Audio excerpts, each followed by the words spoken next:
Welcome. My name is Sue Barrosse, and I am Director of Admissions for Tulane University School of Public Health and Tropical Medicine, located in New Orleans, Louisiana. But today, I am coming to you live from our nation's capital, Washington, D.C. And right now, I am standing in the Museum of Natural History. I'm here today to view the exhibit, Outbreaks, Epidemics in a Connected World. And to help talk about that, I have invited the Program Manager for National Outreach, Robert Costello. Welcome, Robert. Thank you, Sue. Thank you. Thank you for having me. As Sue said, I'm Robert Costello.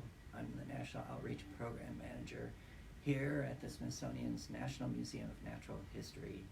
And I am the educator on the core team that developed the Outbreak exhibit. We have educators on all of our exhibit teams, and it's one of the roles we play. Some of the other roles I play, I wear a few hats at the museum, so I work on technology, developing websites, mobile apps. I've done some work with augmented reality, and I create programs, mostly for adults, but I've also created a program in genomics for high school students. Well, Robert, besides being published, I understand that you have worked on several scientific expeditions. I want to hear more. I have. Most people think that going to exotic places in the world and making discoveries is romantic. I think of it as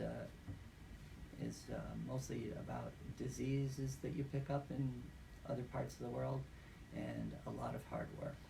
But it is a great thing to do, and to make discoveries. And probably my favorite experience on an expedition was doing deep sea diving in the North Atlantic. And to be 3,000 feet below the sea is just the best theater seat you could have. Well, Robert, that sounds romantic. Very exciting. Well, I understand you're an integral part of this exhibit. And can you give us a brief description of what's on the exhibit here? Sure. The exhibit is a One Health exhibit. And by One Health, we mean that it looks at the connectedness of the environment and wildlife and humans. The idea of to have a healthy planet, to have healthy humans, we have to have a healthy environment, and our wildlife has to be healthy as well as our livestock. Right. And so the museum is a conceptual framework for understanding the role that we play in keeping the planet healthy, including humans.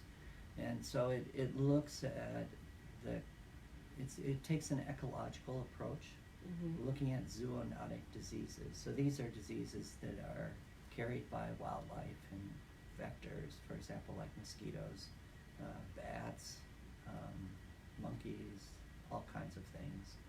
And it really inspects what we know about different diseases and their ecology and how that helps us fight them. Well, Robert, that leads me to my next question then. Can you explain the connectedness of relevant diseases in our world? Sure. One example in the exhibit is SARS, which is a respiratory disease that originated in China and then spread across the world. It spread to Toronto, it spread to the United States, it went to Europe, and the way it was able to do that was by having one person who was infected get on a plane and take that disease to another country. And today we live in a global economy, and so we have global trade, and so we send ships around the world, and we send trucks across continents, and airplanes go everywhere. And any disease can travel just the same as humans or with humans. Goodness. Well, mentioning diseases, what are a few of the diseases that are the focus of this exhibit?